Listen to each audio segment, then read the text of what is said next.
우리는 지금 그 어느 때보다도 바쁘고 복잡한 세상을 살아가고 있는 것 같습니다. 스마트폰의 알림음은 끊임없이 울리고 해야 할 일들의 목록은 계속해서 늘어나는 것 같습니다. 여러분 중에 많은 분들이 공부와 일과 가정 그리고 신앙생활 사이에서 균형을 잡는 것이 얼마나 또한 어려운지 아실 겁니다. 우리 귀한 학생들은 끝없는 과제와 시험 준비로 지쳐가면서도 신앙생활을 소홀히 하지 않으려고 노력합니다. 직장인분들은 격렬한 경쟁 속에서 살아남기 위해서 매일 일을 반복하면서도 예배만큼은 놓치지 않으려고 했습니다. 주부들은 가사와 육아에 지쳐 자신만의 시간을 가지고 힘들 텐데 그럼에도 예배, 신앙생활에, 말씀에, 기도에 그리고 하나님을 위해 봉사 계속합니다. 이게 우리의 현실인 것 같습니다. 공부 학생들이죠. 일, 우리 직장인분들, 성인분들이죠. 그것과 신앙의 균형에 대해서 함께 한번 생각해 보았으면 이 균형을 어떻게 잡을 수 있을까? 성경은 이에 대해서 어떤 지혜를 우리에게 제시하고 있을까? 함께 잠시 나누겠습니다. 먼저 여러분, 일, 공부, 그리고 신앙, 그 신앙생활, 이 균형이 왜 중요한지를 한번 생각해 보기 원합니다. 잠시 저와 여러분의 일상을 한번 떠올려 보았습니다. 아침에 일어납니다. 밤에 잠들 때까지 우리는 수많은 역할 그리고 책임 사이에서 우리의 시간과 에너지를 분배합니다. 학생으로서, 직장인으로서, 부모로, 배우자로, 자녀로 그리고 신앙인으로 그리스도인으로서의 역할을 우리는 모두 감당해야 합니다. 그런데 여러분, 이 균형이 깨지면 어떤 일이 일어날까요? 가장 먼저 여러분, 영적 성장에, 그리스도인인 우리 영적 성장의 정체가 우리에게 일어납니다. 그 균형이 깨지면 일이나 공부에만 몰두하면 영적으로 메마르게 되죠. 기도와 말씀 묵상에 시간이 줄어들고 예배를 소홀히 하게 되죠. 일과 공부에 올인하다 보면요, 즉 하나님과의 관계가 소원해집니다. 하나님께서 모든 그리스도인들인 저와 여러분에게 약속한 이 힘을 우리는 경험하지 못하게 됩니다. 이사야 40장 32절에 이 힘을 우리에게 이야기하십니다. 오직 야훼를 앙망하는 자는 새 힘을 얻으리니 독수리가 날개치며 올라가고 같을 것이요 다른 박제가 가도 공비하지 아니하겠고 걸어가도 피곤하지 아니하리로다. 이 힘입니다. 예수 그리스도께서 우리 하나님께서 우리에게 약속하신 이 힘을 우리는 경험하지 못하게 되죠.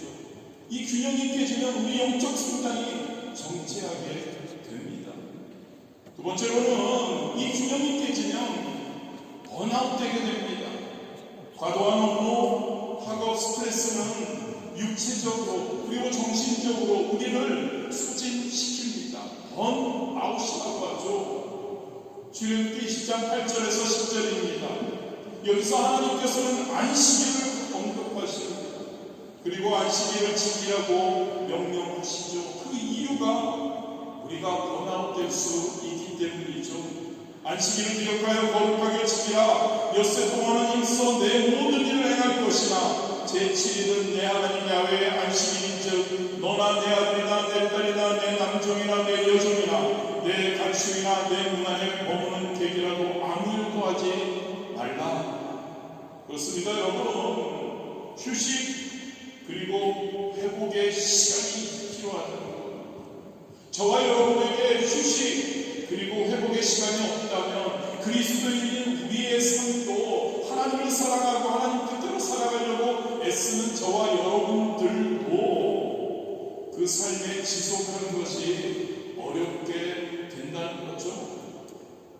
이 균형, 공부, 일, 그리고 신앙의 균형이 깨지면 세 번째로는 우리는 관계가 손상됨을 우리는 압니다. 공부나 일에 너무 몰두하면 가족과 이웃과의 관계 소원해질 수밖에 없죠. 또 신앙 공동체와의 교제도 줄어들게 됩니다. 히브리서 10장 24절 15절이죠. 서로 돌아보아 사랑과 선행을 격려하며 모이기를 위하는 어떤 사람들의 습관과 같이 하지 말고 오직 원하여 그날이 가까움을 볼수록 더욱 그리 하자. 저와 여러분 그리스도인들은 서로를 격려해야 할 줄 믿습니다. 서로를 지지해야 합니다. 응원해야 합니다. 함께 기도해야 합니다. 어려운 환경에 처하면 우리는 함께 한마음으로 정수정 목사님의 남편 갑자기 수술을 들었을 때 우리는 무엇을 합니까? 함께 우리는 모두가 함께 한 마음으로 같은 마음을 가지고 같은 애탄을 가지고 우리는 함께 기도해야 하는 거죠.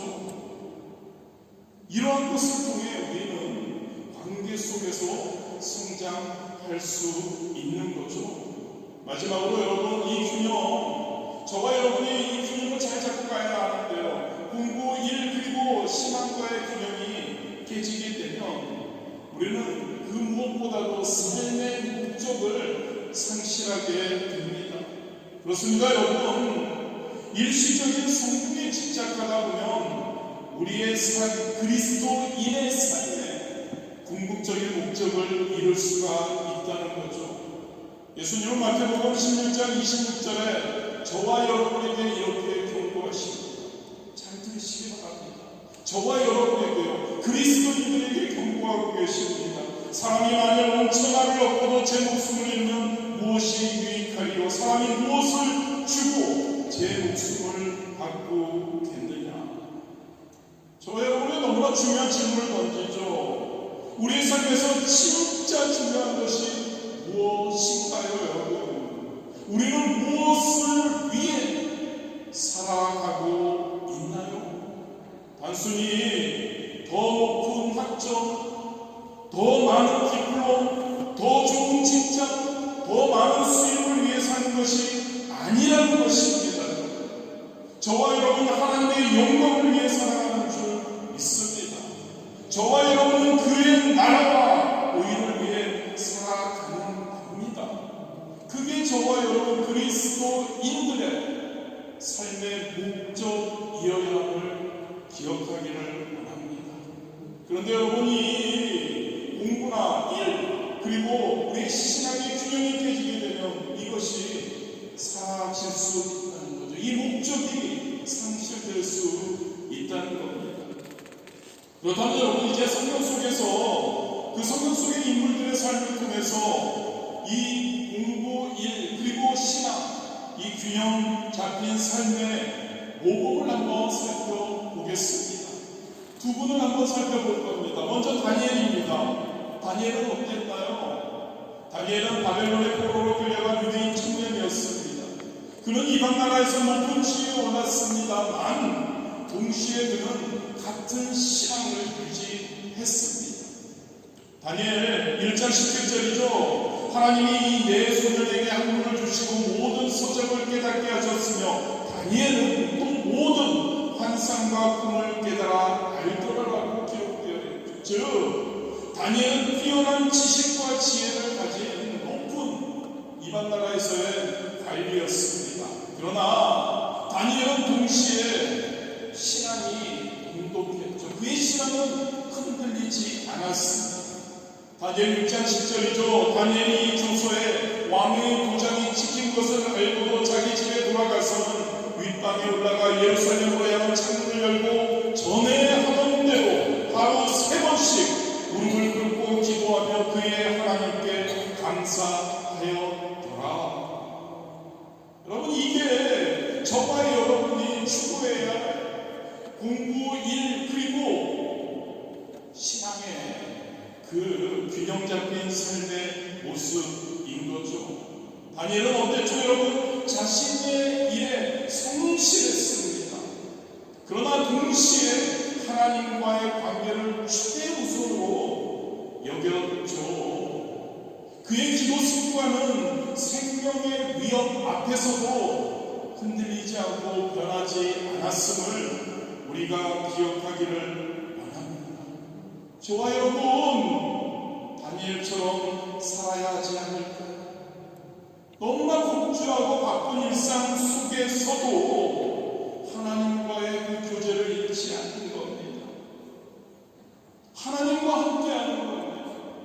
일상이 아무리 바쁘고 우리가 일상 가운데서 어떤 일을 한다고 해도 그것을 최선을 다해서 하고, 그리고 동시에 하나님과의 관계, 할렐루야, 하나님과의 관계, 하나님의 말씀, 기도, 우리가 최선을 다해야 합니다. 목숨의 위험 앞에서도 하던 대로 그 전처럼 기도했던 다니엘의 모습입니다. 저와 여러분의 모습이 되기를 진심으로 원합니다. 두 번째 인물은 우리의 궁극적인 모범이죠. 바로 예수 그리스도입니다. 예수님의 삶.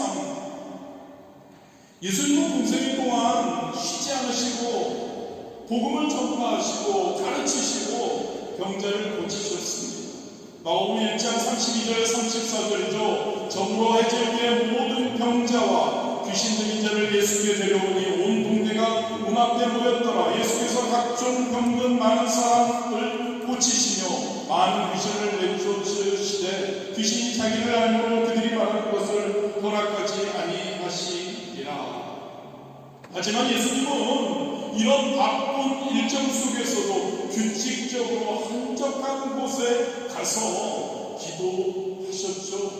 마가복음 1장 35절 새벽 아직도 밝기 전에 예수께서 일어나 나가 한적한 곳으로 가서 거기서 기도하시더니, 그렇습니다.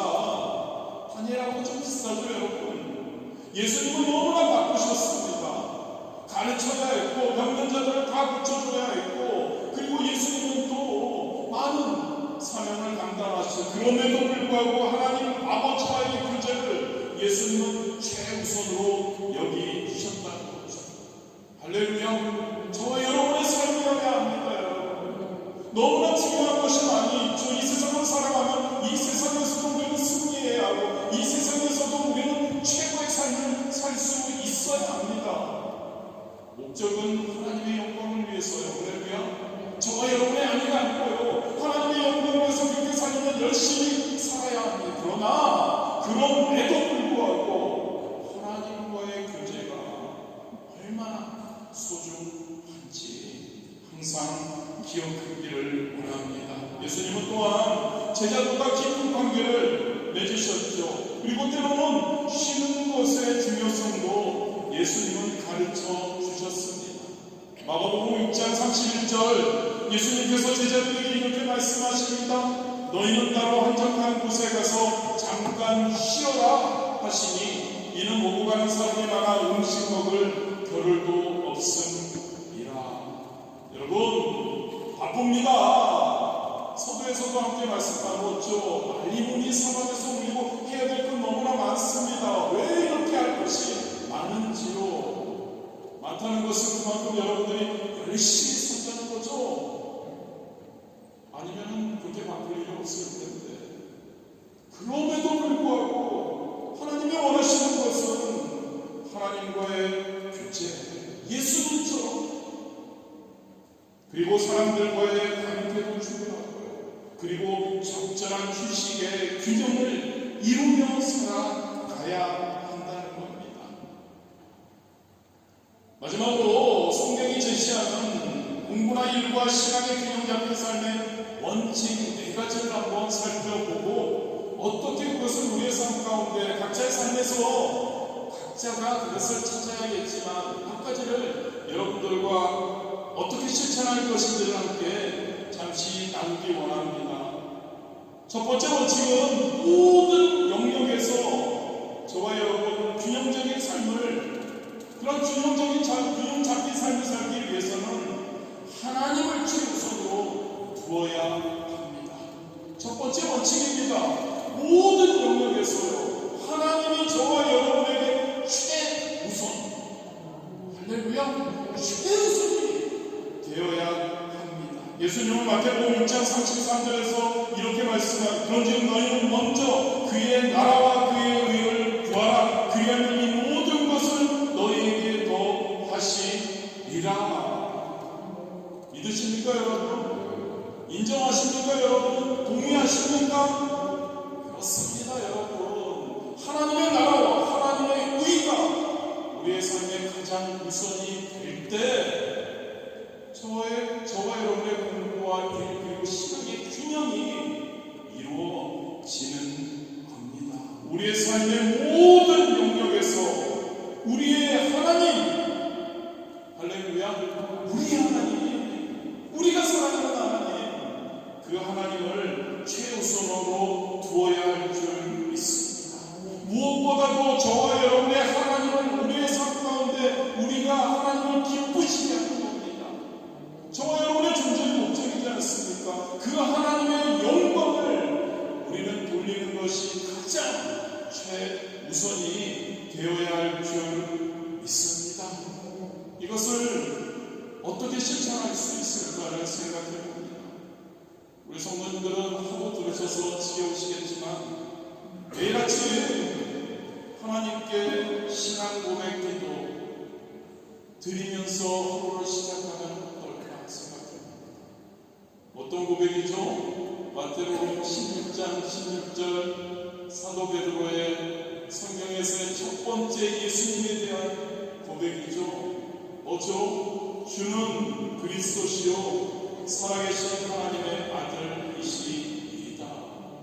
믿으십니까 여러분? 아침에 일어나서요 정신없어도 상관없습니다. 세 번만 해봅시다. 주는 예수님, 나의 주님, 주님은 그리스도십니다. 메시아십니다. 나의 구원자이십니다. 나를 구원할 분이십니다. 그분은 하나님의 아들이십니다. 그 하나님은 누구십니까? 전능하신 분이시고 나의 아버지가 되시는 분입니다. 그 예수님과 오늘 하루 살아가겠습니다. 그 고백이 우리에게 이루어질 때, 그리고 그날의 결정을 하나님께 맡기는 기도를 이렇게 하면 어떨까? 하나님, 오늘 하루 제 삶을 통해서 당신의 나라와 당신의 의가, 당신의 뜻이 이루어지기를 원합니다. 저와 여러분이 이 기도를 시작하고 하루를 시작한다면 저와 여러분의 하루의 그 관점이, 그 목적이, 목표가 달라지지 않을까요? 하나님이 우선이 되는 나의 하루. 두 번째로 저와 여러분 하나님 우선의 원칙을 위해서 저와 여러분이 어떤 결정을 내릴 때마다 이렇게 먼저 생각해 보았으면 좋겠습니다. 이 선택이 과연 하나님을 기쁘시게 하는 건가? 이 선택이 하나님의 영광을 위한 것인가? 이 선택이 예수님이라면 이 선택을 하실 것인가? 먼저 이것을 생각하며 우리가 선택한다면 작은 결정에서부터 시작해서 여러분 큰 인생의 갈림길에 이르기까지 하나님의 뜻을 구하는 습관을 들이는 것이 너무나 중요할 것 같습니다. 세 번째로 하나님 우선 주의를 거룩히 지킬 수 있게 되기 원합니다. 출애굽기 20장 8절이죠.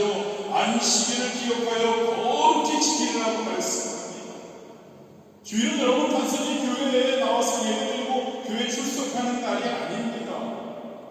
맞죠. 목적이 뭔지 아십니까 여러분? 안식일, 주일날 예배, 이 시간에 예배 시간에 와서 예배드리고 그 다음에 놀러 다니고 하는 것이 아니라는 거죠. 하나님을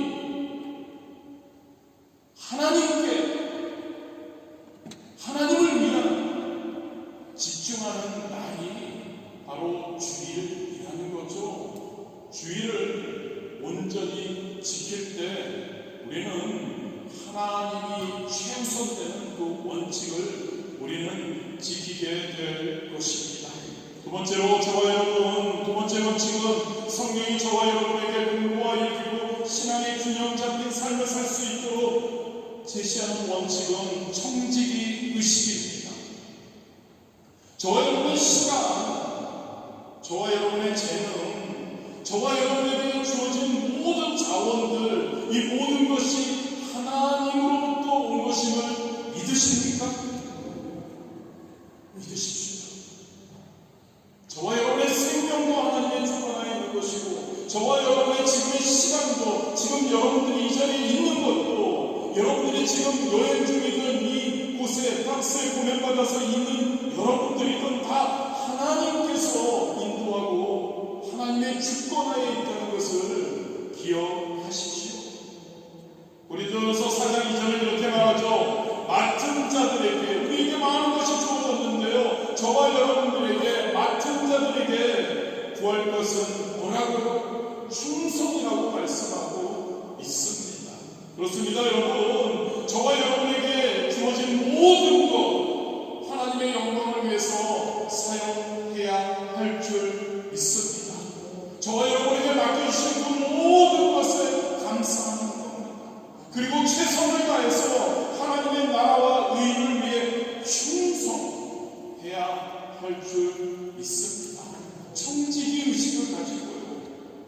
이것을 실천하기 위해서 에베소서 5장 15절 16절은 이렇게 이야기하고, 그런즉 너희가 어떻게 행할지를 자세히 주의하여 지혜 없는 자같이 하지 말고 오직 지혜 있는 자같이 하여 세월을 아끼라. 때가 악하니라.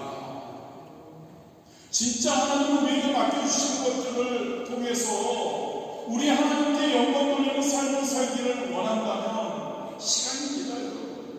시간의 관리를 잘 할 수 있게 되기를 바랍니다. 시간은 하나님이 저와 여러분에게 주신 귀중한 선물이죠. 진짜 시간 빨리 가는 것 같습니다. 저는 지금 한 20대 후반, 30대 초반 같은데 어느새 손살같이 시간을, 진짜 우리에게 주어진 그 시간, 맡겨주신 그 시간을 잘 활용하는 저와 여러분이 되어야 할 줄 믿습니다. 일정표를 만들고 시간을 잘 교육적으로 사용하시기 바랍니다. 또 여러분의 재능, 하나님이 맡겨주신 거 잘 개발해야 합니다. 그리고 무엇보다도 사용해야 하죠. 마태복음 25장에 우리는 잘 아는 비유가 있죠. 달란트 비유입니다. 하나님은 저와 여러분에게 주어진 그 맡겨주신 그 모든 것, 그 재능과 시간과 그 모든 자원들을 잘 최대한 활용하기를 바라신다는 것을 여러분들 기억하시기를 바랍니다. 그리고 저와 여러분에게 맡겨주신 물질 하나님의 뜻대로 사용해야 합니다. 11조 헌금은 은입니다. 성도들이니까 하나님께 드려지는 헌물에 대해서 굉장히 신경을 많이 씁니다. 그런데 여러분, 그것만이 아니어야 합니다. 성도인 저와 여러분은 일상적인 소비에서도 하나님이 맡겨주신 그 청지기로서의 책임감 있게 행동해야 할 줄 믿습니다. 일반적인 소비도 그렇다는 겁니다. 흥청망청이 아니라는 거죠. 하나님이 그것을 왜 우리에게 맡겨주셨는가? 우리가 먹고 마시고 누리고 그것만을 위해서 맡기셨다는 것이 아닙니다. 할렐루야. 그것을 통해, 그렇다고 여러분 먹지 말라는 거 아니고요, 즐기지 말라는 건 아니고요, 어느 정도까지, 그리고 하나님을 위해서, 할렐루야, 하나님을 위해서 쓸 수 있어야 할 줄 믿습니다. 세 번째 원칙은 하나님께서는 우리에게 전인적인 성장을 원하십니다. 누가복음 2장 52절 예수님의 성장에 대해서 이렇게 말합니다. 예수는 지혜와 키가 자라가며 하나님과 사람에게 더욱 사랑스러워 가시더라. 이것은 여러분 균형적인, 균형 잡힌 성장을 의미합니다. 지적으로 성장해야 된다는 것을 이야기하고요, 육체적으로, 영적으로, 사회적 영역에서 우리는 잘 모든 방면에서 성장해야 우리가 공부와 일과 그리고 우리의 신앙생활에서 균형 잡힌 삶을 살 수 있다는 거죠. 이를 위해서 여러분 끊임없이 배움을 추구하시기 바랍니다. 지적으로 우리는 매 순간 성장해 가야 합니다. 잠언 18장 15절에도 명철한 자의 마음은 지식을 얻고 지혜로운 자에게는 지식을 구하느니라. 진짜 하나님 영광 올리며 살기 원하는 저와 여러분이라면 지적으로도 우리는 끊임없이 성장할 수 있어야 합니다. 육체적으로도 성장해야 합니다. 무슨 말일까요? 여러분 고린도전서 6장 19절에서 20절에 저와 여러분 성도의 몸이 무엇이라고 이야기하죠? 성령의 전이라고 이야기합니다. 성령님의 전이라고 이야기를 합니다. 육체적으로 우리의 몸을 우리가 하나님이 주신 그냥 성령님의 전인 우리의 몸을 우리는 잘 관리해야 한다는 거죠. 쉽지는 않은 것 같습니다. 뭐가 그렇게 바쁜지 규칙적인 운동을 해야 하는데 귀찮기도 하고 건강한 식습관도 그리고 충분한 휴식 이 모든 것이 저와 여러분 하나님의 영광을 위해 살아가는 그리스도인들의 생활에 큰 도움이 된다는 것을 믿으시고 저와 함께 열심히 또한 할 수 있게 되기를 원합니다. 영적 성장도 있죠. 여러분 지속적으로 말씀드리지만 말씀과 기도입니다. 그것을 통해서 하나님과의 관계를 더욱더 깊게 할 수 있게 되기를 원합니다. 베드로후서 3장 18절에 오직 우리 주 곧 구주 예수 그리스도의 은혜와 그를 아는 지식에서 자라가라고 권면하고 있습니다. 하나님의 말씀, 성경 말씀 묵상하시고 읽으시고 그리고 또한 연구하시고 할렐루야. 그리고 여러분들 신앙 서적들 온전한 것을 이야기합니다.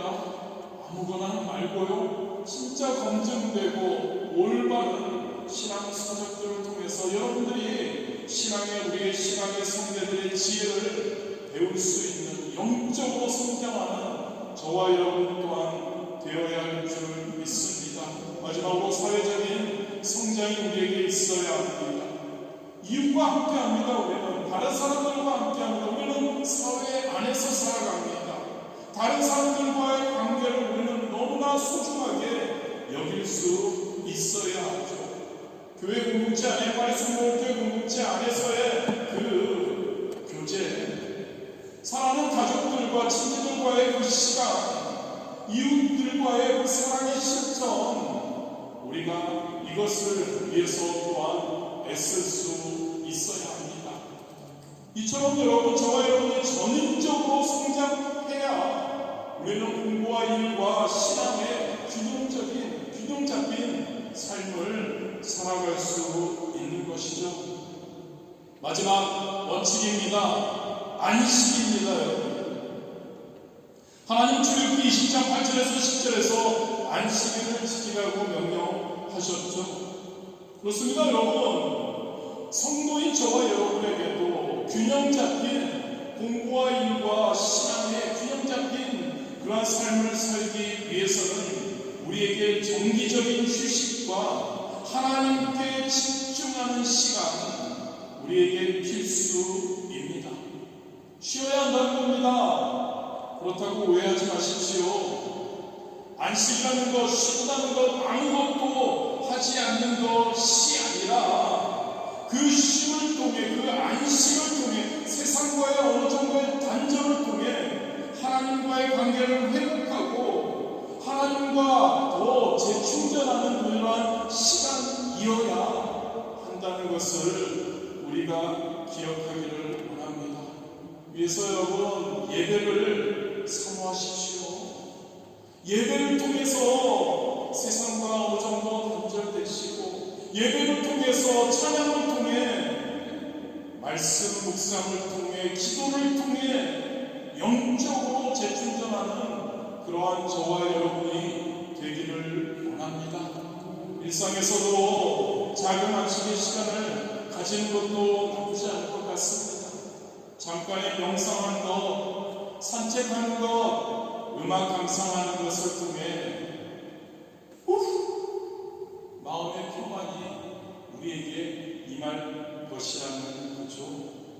그리고 이것도 하나 더 정기적인 휴가 필요한 것 같습니다. 모든 것을 일상생활을 해놓고 휴가, 그러한 시간. 아까도 함께 나오죠. 마가복음 6장 31절, 예수님도 제자들에게 한적한 곳에 가서 잠깐 쉬어라라고 이야기합니다. 여러분들도 너무 교회만, 너무 가정만, 너무 일상만, 너무 공부만, 너무 직장만, 사업만에 매달리지 마시고 잠깐이라는 걸 강조합니다. 잠깐의 휴식, 브레이크타임 필요할 것 같습니다. 여러분, 말씀을 마무리합니다. 삶에서 공부나 일, 신앙의 균형을 이루는 거 쉽지 않은 것 같습니다. 때로는 그런데 실패할 수도 있을 것 같습니다. 아니, 실패를 자주 하는 것 같습니다. 저 같은 사람 특히 더 그럴 것 같아요. 뭐 하나에 집중하면 그것을 끝을 봐야 되는 성격이어서 한쪽으로 치우치는 것 같습니다. 그런데 여러분, 본문 말씀을 제가 한번 여러분들에게 읽어드립니다. 무슨 일을 하든지 마음을 다하여 주께 하듯 하고 사람에게 하듯 하지 말라. 이는 기업의 상을 주께 받을 줄 아나니 너희는 주 그리스도를 섬기느니라. 저와 여러분의 모든 활동이요, 저와 여러분의 모든 삶의 그 순간순간이 우리 주님을 향한 것이 되어야 할 줄 믿습니다. 우리 주님을 향해서 하는 것이 될 때 우리는 진정한 균형을 이룰 수 있는 겁니다. 공부도요, 일도요, 가정생활도, 신앙생활도, 교회 봉사도 모두 주님을 섬기는 일이 되어야 할 줄 믿습니다. 이 마음 가지고요, 주님을 섬기는 마음 가지고 이 것들을 하는 겁니다. 그럴 때 우리 예수님께서 우리에게 말씀하신 것처럼 이 세상에서 빛과 소금의 역할을 다하게 될 것입니다. 그리고 더불어 더 우리가 추구하는 거죠. 하나님과 가까워질 것이죠. 할렐루야. 매일 하나님의 지혜를 구하면서 그분의 인도하심을 따라 살아가는 우리가 되기를 주님의 이름으로 축복합니다. 때로 넘어질 수 있습니다. 실패할 수 있습니다. 그런데 우리 하나님은 우리에게 원하시는 건 뭔지 아십니까? 우리보다 더 잘하시는 하나님은 우리가 넘어지고 실패할 것 아실 겁니다. 그럼에도 불구하고 우리가 다시 일어나는 것을 우리 하나님이 원하심을 믿습니다. 그리고 다시 우리 하나님을 바라보고 하나님의 영광을 위해 우리가 전진하는 것을 중요하게 생각하시리라 믿습니다. 하나님은 우리의 연약함을 아십니다. 우리를 도와주실 것입니다. 이사야 40장 31절 말씀으로 마무리합니다. 오직 야훼를 앙망하는 자는 새 힘을 얻으리니 독수리가 날개치며 올라간 같을 것이요 다른 것을 하여도 공비하지 아니하겠고 걸어가도 피곤하지 아니하리로다. 이 힘을, 할렐루야, 이 힘을